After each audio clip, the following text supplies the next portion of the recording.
باجی کی شادی کو بھی ایک ہفتہ ہی گزرا تھا کہ وہ اپنے شوہر کے ہمراہ ہم سے ملنے گھر آ گئی۔ ان کے چہرے کی مسکراہٹ دیکھ کر صاف ظاہر ہو رہا تھا کہ وہ اپنی ازدواجی زندگی میں بہت خوش اور مطمئن ہے۔ ان کی شادی ان کی اپنی مرضی سے ہوئی تھی اور شاید یہی وجہ تھی کہ آج وہ بھائی اجمل کے ساتھ اس قدر خوش تھی۔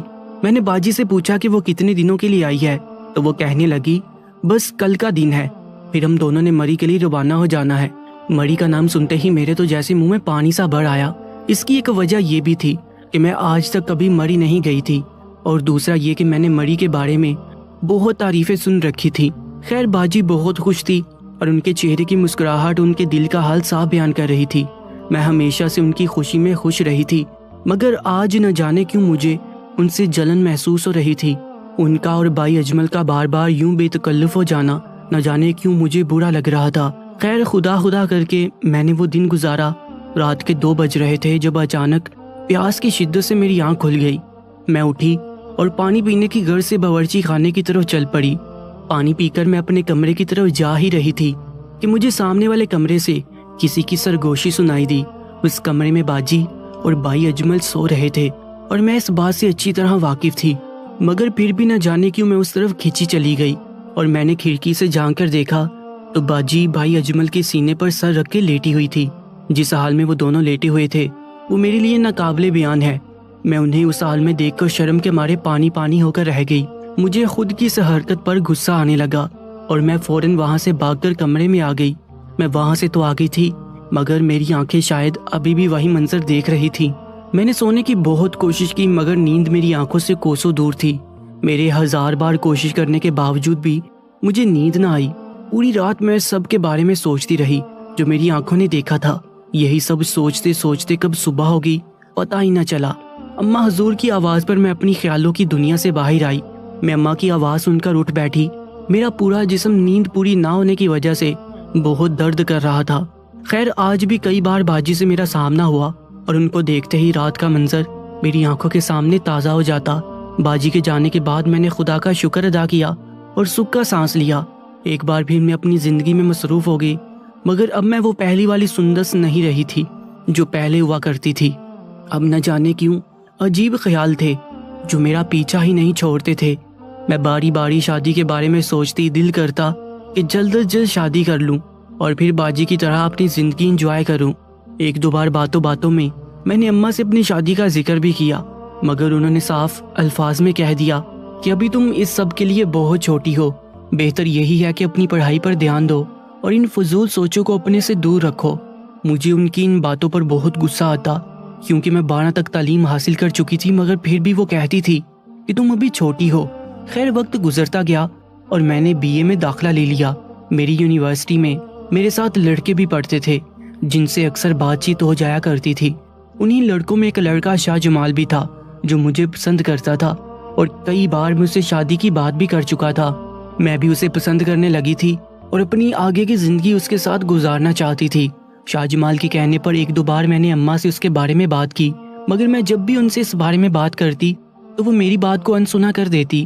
آخر ایک دن جب میں نے بہت اصرار کیا تو وہ کہنے لگی میں تمہاری شادی کبھی بھی خاندان سے باہر نہیں کروں گی، جبکہ دوسری طرف انہوں نے باجی کے کہنے پر ان کی شادی بھائی جمال سے کر دی تھی، حالانکہ وہ بھی خاندان سے باہر کے ہی تھے۔ میں نے 1-2 بار اماں کو یہ بات سنائی تھی کہ بھائی جمال بھی تو خاندان کے نہیں ہیں، مگر وہ ہر بار میری اس بات پر خاموش ہو جاتی۔ میں سمجھ گئی تھی کہ وہ کبھی بھی میری شادی شاہ جمال سے نہیں ہونے دیں گے، بس اس لیے میں نے گھر سے بھاگنے کا فیصلہ کر لیا تھا۔ شاہ جمال نے مجھے پورا یقین دلایا تھا کہ اس کے گھر والے اس شادی میں ہمارا پورا ساتھ دیں گے اور کچھ وقت کے بعد وہ میری فیملی کو بھی منا لیں گے۔ اس کی باتوں میں اس قدر مٹھاس تھی کہ میں چاہ کر بھی اس کی کسی بات سے انکار نہ کر پاتی تھی۔ خیر وقت گزرتا گیا اور ایک دن ہم دونوں نے بھاگنے کا فیصلہ کر ہی لیا۔ میں نے کالج بیگ میں تمام زیور اور جمع پونجی ڈالی تاکہ مشکل وقت میں میرے کام آ سکے، اور گھر سے یونیورسٹی کا کہہ کر نکل پڑی۔ ابھی میں گھر کے دروازے پر ہی پہنچی تھی کہ اماں کی آواز نے میرے قدم روک لیے۔ میں نے ڈرتے ڈرتے پیچھے دیکھا تو وہ ہاتھ میں ناشتہ لیے کھڑی تھی۔ کہنے لگی ناشتہ تو کر کے جاؤ۔ ان کی یہ بات سن کر میری آنکھوں میں آنسو آ گئے۔ میں نے بہت مشکل سے خود کو قابو میں کیا کیونکہ اب میں چاہ کر بھی اپنے فیصلے سے پیچھے نہیں ہٹ سکتی تھی۔ میں مزید وہاں نہیں رک سکتی تھی کیونکہ میں جانتی تھی کہ اگر میں نے ایسا کیا تو میں پھر اس گھر سے جا نہیں پاؤں گی۔ بس اس لیے میں یہ کہتی وہاں سے نکل آئی کہ مجھے دیر ہو رہی ہے۔ اماں پیچھے سے کھڑی آوازیں لگاتی رہی کہ بیٹا اگر تم بھوکی چلی گئی تو پورا دن میرے حلق سے نوالا نہیں اترے گا۔ میں نے ان کی سب باتوں کا انسنا کر دیا اور شاہ جمال کے بتائے ہوئے ایڈریس کی طرف چل پڑی۔ وہاں پہنچی تو وہ پہلے ہی وہاں کھڑا میرا انتظار کر رہا تھا۔ مجھے دیکھتے ہی چیخنے چلانے لگا کہ اتنی دیر کیوں کر دی آنے میں نے آج سے پہلے اس کا یہ روپ کبھی نہیں دیکھا تھا اور یہی وجہ تھی کہ میں ڈر سی گئی، مگر شاید اب بہت دیر ہو چکی تھی۔ ہم وہاں سے بس میں بیٹھے اور چند گھنٹوں کی مسافت کے بعد ہم ایک اسٹیشن پر آ رکے۔ کچھ دیر مزید سفر کے بعد وہ مجھے ایک چھوٹے سے محلے میں لے آیا جہاں کچھ کچے مکان بنے ہوئے تھے۔ ان مکانوں میں سے ایک مکان شاید اس کا تھا اور وہ مجھے اس مکان میں لے گیا جہاں ایک بوڑھا آدمی اور ایک عورت موجود تھی۔ شاہ جمال کو دیکھتے ہی وہ اس کے گلے سے آ لگے اور اس سے ملنے کے بعد وہ مجھے سوالیہ نظروں سے دیکھنے لگے۔ شاہ جمال نے مسکراتے ہوئے کہا کہ اماں ابا پریشان مت ہو، یہ اس گھر کی نوکرانی ہے، آج سے یہیں رہے گی اور آپ دونوں کا خیال رکھے گی۔ اس کے الفاظ سے یا تیر میں نہیں جانتی، میں بس اتنا جانتی تھی کہ اس نے مجھے دھوکہ دیا تھا اور اب وہ دور کھڑا مسکرا رہا تھا۔ اس سے پہلے کہ میں اس سے کوئی سوال کرتی وہ کہنے لگا، ہاں تو اور کیا، تم کیا سمجھی تھی تم جیسی لڑکی کو میں اپنی بیوی بناؤں گا؟ کبھی بھی نہیں۔ تم جیسی لڑکی جو اپنی سگی ماں کی نہ ہو سکی، جس نے 9 ماہ تمہیں اپنے پیٹ میں رکھا، وہ میری کیا خاک ہوگی؟ اس کی باتیں سنتے ہی میری خواہشوں کا محل جو پچھلے کچھ ماہ سے میں تعمیر کر رہی تھی زمین بوس ہو کر رہ گیا۔ بس پھر کیا تھا، میں نے 4 سے 5 سال اس گھر میں نوکرانی بن کر گزارے۔ بہت بار کوشش کی، شاہ جمال کی منت سماجت بھی کی کہ مجھے ایک بار، صرف ایک بار اپنی ماں سے ملنے دو، مگر اس نے میری ایک نہ سنی۔ ہر بار وہ یہی کہتا کہ جب تم میرے لیے چند مہینوں میں ملے، ایک لڑکے کے لیے اپنی ماں کو چھوڑ سکتی ہو تو مجھے چھوڑنا تمہارے لیے کیا کوئی مشکل کام ہوگا؟ میں نے اسے بہت بار اس بات کا یقین دلایا کہ میں کہیں نہیں جاؤں گی، مگر اس نے میرا کبھی اعتبار نہ کیا۔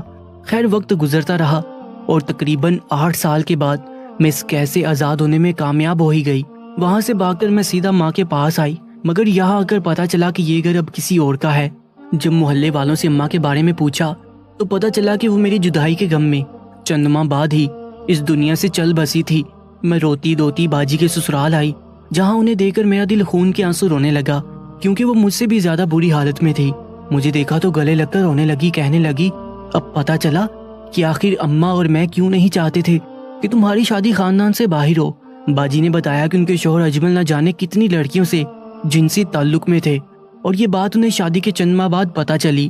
جب باجی نے اور اماں نے انہیں روکنا چاہا تو وہ باجی پر ظلم کرنے لگے، مارنے پیٹنے لگے۔